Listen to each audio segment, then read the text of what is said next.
Welcome to Lead Follow, a podcast for pastors and leaders, hosted by MCUSA Executive Director Glenn Guyton. Join Glenn as he talks to folks across the denomination to help equip today's leaders who are leading while following Jesus.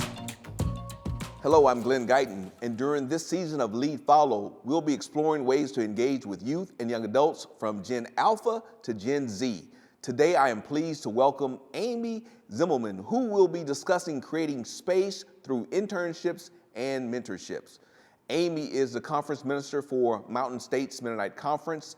She has co-pastored a Mennonite church, served with MCC and Mennonite Voluntary Service, and worked in refugee resettlement for almost a decade. Amy's work on the recent nationwide study of women in ministry grew from her desire to foster healthy pastors and community. She holds a Master of Divinity degree from Duke University. Amy and her husband have 2 young sons. Welcome, Amy.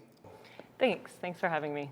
Well, it's good to have you here today, and the question I want to start off with today is, if you could give your 13-year-old self some advice, what would it be? I'd start with just like, oh, honey. It would be a little condescending, okay, because of course I know more than she does. But I think I would tell her that the theology that she's being taught right now, the holiness theology, is it's so destructive, and I just want to tell her to not hate herself, to love herself, because the way that the evangelical theology that she's being fed right now is being kind of interpreted in her body is that she's not enough, she needs to be perfect. And so, like with her grades, she has to get straight A's, right? And so I just want to tell her, when you're in college, when you're in grad school, you're not going to get straight A's, and it's going to be okay. Yeah. Like, you're going to survive. Right. Okay. She thinks that she has to look perfect, and that her self-worth is tied up with how she looks, and I want to tell her that it's okay. Like, you don't have to look perfect. You don't have to wear a ton of makeup. You don't have to be super duper skinny. Right. You're gonna make it through these years. You know. Okay. Wow.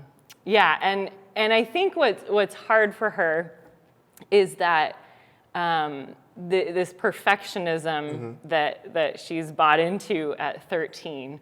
I think she thinks that the opposite of perfectionism is things like failure, or chaos, right? That if you're not perfect, well, you must be failing. Yeah. And when really the opposite of perfectionism is more like flexible objectives, right? That you have goals, you have objectives, but you can be flexible with them. It doesn't have to, go a certain way. You can change course if you need to. You can make mistakes. You can, go a different direction. And so, I want to tell her that it's going to be okay. You're going to fail. You're going to fail a lot in the next couple decades, and you're going to pick yourself up, and you're going to keep going, and it's going to turn out okay. So I think that's what I tell her. That's a lot of advice. I know, she won't listen to me at all. Right. And so the holiness church, so that's kind of where you grew up in this holiness environment. But was it like laying on of hands and things like that, or? Yeah, I grew up in the Nazarene church, so it's part of the evangelical movement, and my hope is that at the core of holiness theology, it doesn't mean perfectionism, but this concept of be holy as I am holy was definitely reiterated a lot throughout my childhood, and so it became this sort of pharisaical judgmentalism of others, but especially of myself was kind of how I interpreted that theology. And so that was in my journey away from evangelicalism, that was something that I tried to leave behind. I'm still trying to leave behind. We can never fully leave some of those things behind. But that was the message that I was getting a lot, or that I incorporated into my life a lot as a kid. So how were you able to detach from that? Because I think that's an important lesson for some young people that are going through some things now, and even outside of theological terms in our society, we're on this thing called the hedonic treadmill, right? We're seeking this ideal. We're like Right. we always measure ourselves against perfection instead of measuring ourselves compared to our growth or where we've come from. And so how were you able to detach from that to be the wonderful person that you are now? I mean, I think, first of all, I think it's still a struggle. I think when you were, when you grew up in a certain environment, it's something that you still have to wrestle with your whole life, probably. Yeah. But for me, I think having some situations of struggling and failing and picking myself back up was helpful in realizing I don't have to be perfect. Yeah. And also the Anabaptist community that I chose as an adult. Okay. Is itself not perfect, as we know, Yeah, right? yeah. And yet, I didn't feel this same pressure in the Anabaptist community to look a certain way. I mean, I grew up in Colorado Springs, so Focus on the Family was a huge part of that, right? My friends' parents worked at Focus, and your family had to look this certain way, and they had to be this certain way. And so to surround myself with another counterculture in society, this counterculture of MCUSA Mennonites that I've chosen, I think has been really healing for me, honestly, over the years to see peace and peace and justice as that I'm worthy of that too, right? I'm worthy of that shalom, that wholeness, that health, that healing of all things. That I can be part of that too, and my life can be part of that, and that a need to be perfect is not necessarily a part of that. It's something else, you know. Yeah, I think that striving culture is part of maybe American culture. We always got to just be, get to the next thing and achieve and get more money or get more stuff. Right. And then, so I just wondered too. Now you're younger than me, but I wonder if the pressures have increased now because of social media. And your sons are too young to do social media, but like, what do you think about that as a younger leader and some of these challenges faced by youth and young adults now? Yeah. So, social media, that's a tough one. I mean, I can tell my social media journey. So when I was in college, I went to college at Gordon College, which is in the Boston area in Wenham, Massachusetts. And so at first, Facebook was geographical. So it started at Harvard, of course, and then geographically they incorporated the schools in the area. So we were one of the first schools to get Facebook. When I was in college, it came out, right? The Facebook became Facebook, right? You're right. And so of course we all, jumped on and were really excited. And I was quite addicted, Well, then the year after college, I spent a year in Zambia through Mennonite Central Committee. Oh, wow. That was my year right after school. And there was one internet cafe, and I think I solely kept it in business. Because nobody else, because I wanted to send emails. I wanted to just get on the internet. Facebook. Did you have MySpace? And no, I didn't do MySpace. My husband did, but I didn't. All right. And I wanted to get on Facebook. I wanted to send emails, all these things. And it would sometimes take 45 minutes or an hour to log on. And so it was just impossible. And so I could not still be addicted. It was this very quick, you are no longer addicted to Facebook cold this turkey, year. I thought I would lose all my friends.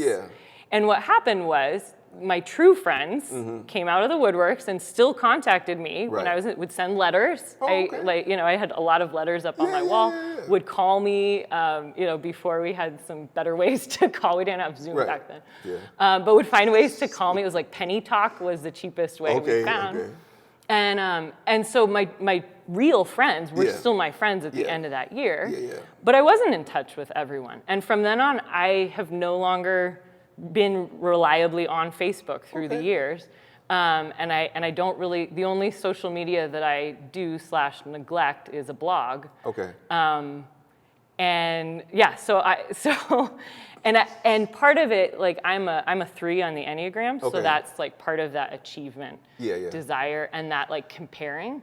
And I realized I can't be a good human on social media. Like who can I be? can't. Nobody. Let me say this to you. Nobody is a good human on social media. It's not designed for us to be good humans. Everyone I ran into, I would either say, "Oh, well, look how much farther I am than them," exactly. or I'd say, "Oh, I'm super jealous. That trip looked amazing," right? And it wasn't bringing me joy. I couldn't find a way to use it responsibly and to use it where my soul was intact. And so I'm not necessarily, I don't actually talk about this to everyone, but I'm not necessarily, yes, you should.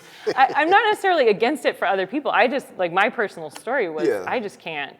I just can't. Like, I can't do it. I never went back, and I really don't miss it. But it's important that we know those limits for ourselves, and as young people trying to figure out what those limits are. Right. And so you found out that this thing that everybody's on is too much, right? It's too much, yeah. And I've talked to other, especially threes on the Enneagram, who come to the same conclusions. They're like, I have to severely limit it because it's so hard for me to not compare and to be obsessed with achieving more than other people, you know.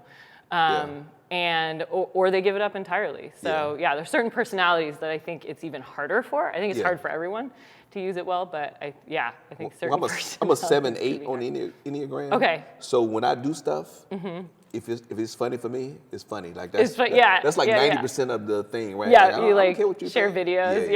And the 8 helps because then you don't care what people think, right? Exactly. That's good. 8s can probably use it more responsibly than 3s. I think it's a challenge, and this wasn't what we were talking about, but what we had planned to talk about. But I think it's good as we think about youth and young adults because I think it's a pressure that at least I didn't have growing up. Thank God they didn't have social media, that there's no record of all the dumb stuff, crazy stuff, the bad choices that I made growing up and during my formational years. There's no record of that. At least not on video. There may be some report somewhere. Principal's office.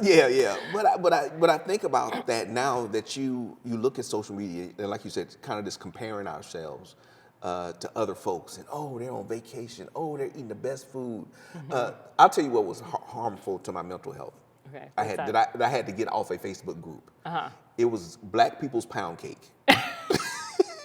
It was someone sent me an invitation to Black People's Pound Cake. Black people like pound cake. I mean, other people like pound cake too. Do they? I did not know that. Black people and pound cake. It's a kind of a family thing. You know, I mean, other people eat it, but it is kind of a Southern thing, pound cake.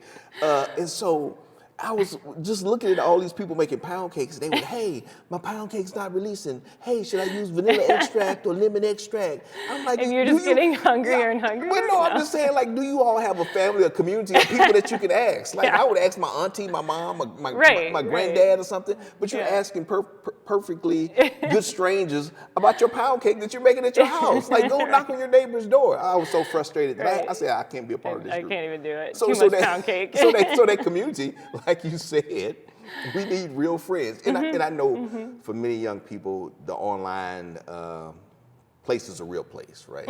They have real feelings about it. I still struggle with that a little bit.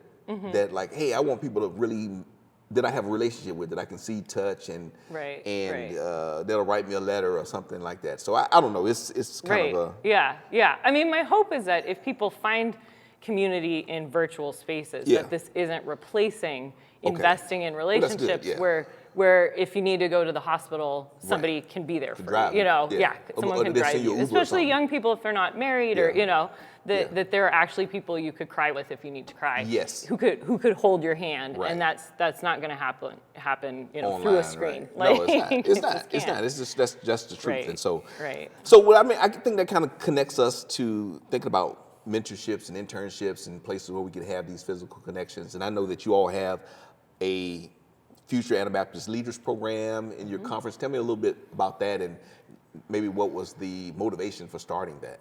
Yeah. So it's called the Future Anabaptist Leaders Program. And it basically, in the first few months of when I became conference minister, I became aware of a young woman in one of the rural churches in our conference who was preaching. She was filling in for the pastor when he was out of town or whatever, and who really loved preaching. And I said, who is this young woman? Can I meet her? You know, what does this look like? And so I met her and basically said, hey, can I mentor you? Can we work together? We didn't have any money set aside for this. This was probably not smart, like fiscally speaking.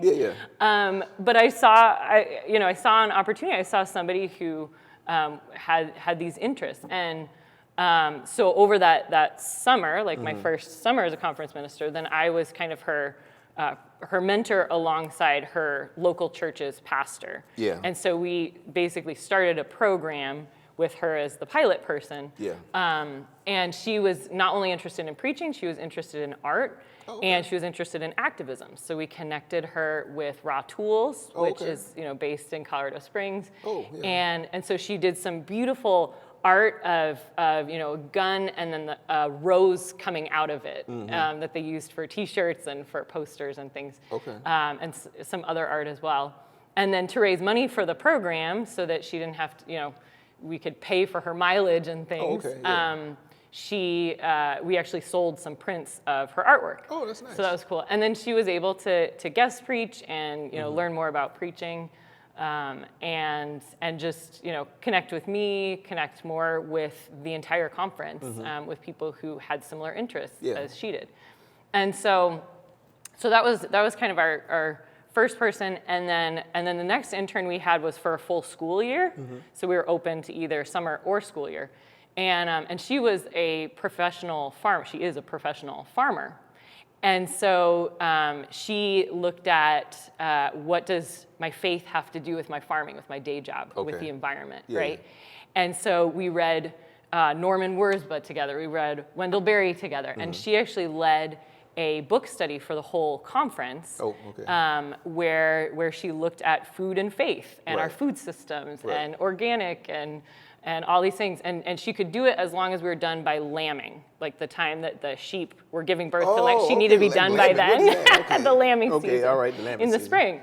So as long as we were done by then she could do the, like the school year. Was farm lambs? Yeah, that was a big part of, her farm. I mean, they did all sorts of things. Like that. Yeah, that too. But they had these sheep that were like heritage sheep. But that's just like a whole biblical thing, like sheep, like all that is scriptural stuff. Oh, it's amazing. It's so amazing to hear from farmers, directly, and for her to think theologically about what she was doing as a farmer. Did you hide one of her sheep and make her go find it? Did I? Yes, and I made her leave exactly 99 sheep in order to do that because I care and I want to make sure that I'm a good internship supervisor. So this summer we're hoping actually to have someone from AMBS maybe. We're trying to have a partnership with them. So we were working just with local churches, and now we're thinking, what if we worked with a seminary and kind of had seminary credit for summer internships. Oh, wow. So we'll see if that happens. So it started small as a program, yeah. But I was surprised. It was one of the first things I did as conference minister was set up this program. And I thought that there would be resistance of, the new person coming in here trying to change things. And there's basically been no resistance. Like, people don't argue. They're like, yes, of course we want to invest in young people. Yeah. Of course we want them essentially to try on some ministry gifts. They have gifts for ministry. We want to develop that and see what happens and do you go do from there. One person at a time, or is that's what we've done? Okay. Yeah, I wouldn't be opposed to multiple people, but it's just worked out that way. Yeah. No, we've been right. kind of flexible for what was needed. If each conference did that, we would have a lot of leaders being mentored and trained. And I think about my mentorship in ministry. I don't know if it wasn't like really formal. Like my pastor was like, "Hey Glenn, drive me to this meeting." Right. Hey Glenn, sit in here. Oh, so he's getting a lot of free services. Well, I don't know. But I learned a lot, right? And I would just listen to his stories. And so I think it's different ways. I love that you have an intentional, formal process for doing that. Mm-hmm. But even if people don't have that capacity, I remember Doug Fields, he was a big youth ministry guy. Mm-hmm. He said that mentorship was like building dog houses. That he invited, and again, it's free labor, right? Maybe I need to rethink this, but he would have like some kids from his youth group come over, and they would help him build a dog house or do some chores around the house. But it's something about that proximity, I think, is the thing. I mean, we're not trying to, use indentured servants or anything like that. But I think that proximity, hanging around, telling stories, or being accessible so people can say, hey, well, why do you do this? Why did you decide to do this? Like, I remember one key thing that my pastor told me, because I would, preach every now and then and not throw my notes away. He's like, why are you throwing your notes away? He's like, save those notes. Like, you may need to use that again. I'm thinking like, I only preach like once every, 4 months or something like twice a year. Like, I let me do something new. But then now that I'm preaching all the time, I need those notes. Let me save those sermons. So. Yeah. No, I think it's true. Like when, whoever's listening to this, when you think back of the people who mentored you, growing up, like it's huge. The people who invest in us and, whatever field we end up going into, like that's absolutely huge. My youth pastor when I was growing up was, his name is Pastor Brian, and he and his wife Sarah were absolutely fantastic. And he basically, when I was freshman year, he was like, I'm sick of leading music, so I'm going to have you now be the music leader. But you don't know how to play guitar, so I'm going to teach you how to play guitar. So he starts giving me lessons, and I'm like, and so I was like, oh, cool. Well, he was a great youth leader. He was a terrible guitar teacher. Like he was fine at playing, he couldn't teach. And so I was like struggling, I don't know how to. So I secretly told my mom, hey, Mom, can I get guitar lessons? Professional guitar lessons. She was like, sure. So I go and get guitar lessons. In a month, he was like, wow, I really taught you well. And I was like, yes, you did. Oh my goodness. So then and I never told, if he's listening to this is when he will find out I know he's going to be so hurt. He thought it was him. I didn't want to hurt his feelings. So you have to send him this video. I should. I totally will. Pastor Brian. Pastor Brian, I'm sorry, but you made a difference, right? Because you did. He motivated you to go get those lessons. And so then I was up in front, like leading prayers and leading music and picking out the songs, working with the team. And for the rest of my high school career, it was very formative for me, to have just somebody say, hey, I don't want to do this. You do this, Amy, and just, believe in me. Right, I didn't think I could do that. Motivate you to be the best that you can be. Right. And point out and it's a gift that you didn't even realize you probably had. Yeah.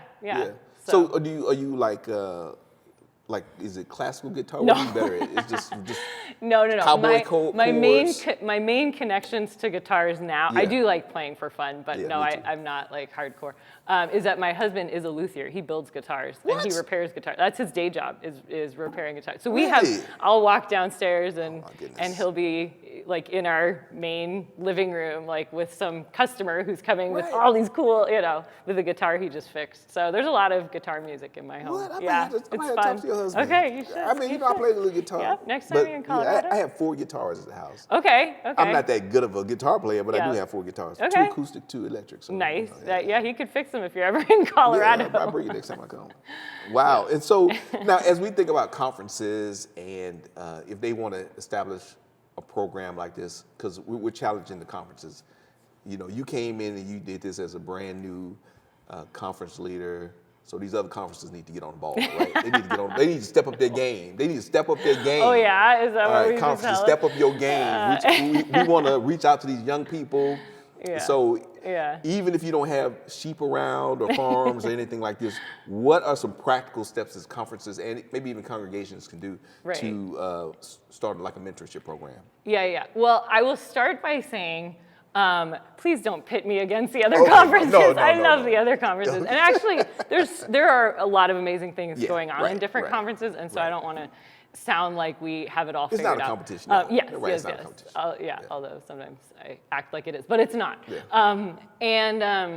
So I mean, I would say, so like at the individual congregational level, I've been surprised by how little infrastructure it can take if you have some good key volunteers to set up some programming. So for instance, I go to Bethel Mennonite in Colorado Springs, and they have this great mentorship program with the youth, with the teenagers, and it's basically they connect adults with youth, and then they'll have like on Wednesday nights, a few times a month, they'll have like all the adults and youth like together in a room, and they'll ask they'll give like, questions of, hey, talk about these subjects or, talk about whatever you want. Yeah. And so it's like one-on-one time, but it's with the whole group. Yeah. Everyone's doing one-on-one time. It's a Right. great way to have that, deeper connection without like isolating people or things that are a little bit more like risky and wouldn't necessarily be best practices for for mentoring in general. Yeah.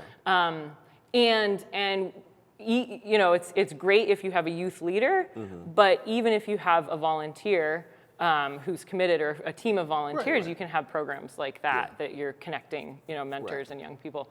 And then we actually are, so in April, we're going to have a Kids Sunday at our church, and I've gotten involved with that. And it's so much fun. So I just met with the 4th and 5th graders just this last Sunday, and I'm teaching them how to preach. The fourth and fifth graders, and and most people laugh. Like, it's okay to laugh.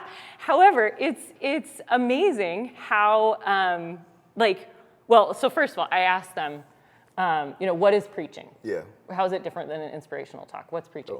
And they said, it's an old person getting up front talking for a long time. Yes. And I was like, correct. But let's work with that. And then we talked more about, who can preach? Priesthood of all believers. Like, kids can preach. This is our tradition, thinks that everyone has a voice in a way that other traditions don't. So let's lean into that, right? Your voice matters, right? And so I had them pick a passage, and we voted on it. And they chose Jesus overturning the tables. They were intrigued by his anger. Really? Right? Okay. I was like, okay. So we voted. Like, that was the clear winner. And so we looked up the Johannine version, but the Matthew version has, Jesus overturns tables. And then the chief priests and the scribes get super pissed. They are angry themselves right after Jesus' anger. It's juxtaposing these two angers. And what they're angry about is that the children are shouting out in the temple, Hosanna to the Son of David. They're mad that children have a voice in their community. And I was like, that'll preach. Like, we can work with that, right? And so they're going to preach on that, right? On children having a voice in their communities. Are they gonna hoop? Probably. They really wanted to do Baby Shark at the beginning. They're like, how can we incorporate Baby Shark? And I'm like, I think we actually can. Baby Shark. I think because somehow, if we change the words, maybe we can get Baby Shark and these like chief priests and these scribes who don't, And of course, Jesus has this fantastic comeback, as he always does, right? Where he says, even from the mouths of babes and children, I will receive my praise, right? He's like, he's quoting to the scribes their own scripture, these people who can read and write in their culture. So anyway, it's super fun, and it just takes me, working with them to do things like that, and a Kids Sunday. So on the individual congregational level, all that to be said, I think it's easier than we often think. It just takes some investment, and it takes not a lot though. Yeah. And then on the conference level, I think that there are some fantastic programs already in existence. So like Service Adventure and MBS, and I do hope that for young people that we will connect more to those, and that those will. I did MVS. I was a unit leader. I love MVS. It was great. And so we don't have to reinvent the wheel, but being willing to reinvent the wheel, right? For something like the Future Anabaptist Leaders Program that basically didn't have money when we started, and then when we said, hey, this is a need, then now people have donated, and if they stop donating for 5 years, well, then maybe it's we won't go that route, but I've been amazed at how much people are willing to buy the vision of young people that, of course, we need to invest in this next generation, and to follow the Spirit that let's move this direction, not be afraid of that, whatever that looks like in individual conferences. It's going to be different for every conference. And I know it's some probably retired pastors out there that have some time, because this is really the most important thing is the investment of time, I think. Money for mileage and all those things is nice, but if you're retired or working part-time as a leader, I would hope that you could volunteer and provide some of your services as a conference leader. Because I'm sure young people would appreciate that. I mean, I see more and more of these, like I would say, distant generational relationships where you have like a 80-year-old and a 30-year-old, and they, keep each other company. You give the older person has some companionship, the younger person gets some wisdom and knowledge. So I mean, maybe that's a model that we can use in churches too. Yeah, for sure. I mean, I think that is something that is absolutely beautiful. That is a beautiful gift that the church has to give the world. Is these intergenerational, meaningful intergenerational relationships, right? And this really is countercultural. I mean, there are very few other organizations where you have a mix of so many different people who, why would they all get together, that we have in the church. I mean, I worked in residential life for a little bit, and they had, sororities and fraternities, right? And Greek life, is by its very nature, it segregates, right? It groups people into, it's like a gang or something. Yeah. Well, and there's men, there's women, you can't be poor because then you won't be able to afford the dues, right? So and it groups people. Well, older folks aren't welcome to Greek life, right? If your second career here at college, no way, And so there's these organizations that are often just, let's silo up with people just like us. Yeah. The church at its best is the exact opposite of that, right? The church at its best. Yes. We're going for the best, right? Glenn? Yeah. We sure are. At its best is a counter to that, right? Yeah. It's this completely other vision of life together, and we don't have to just hang out with, men amongst themselves, women young people against older people amongst themselves. No. We are in this together. We can learn from each other. Yeah. And it makes it harder to stereotype.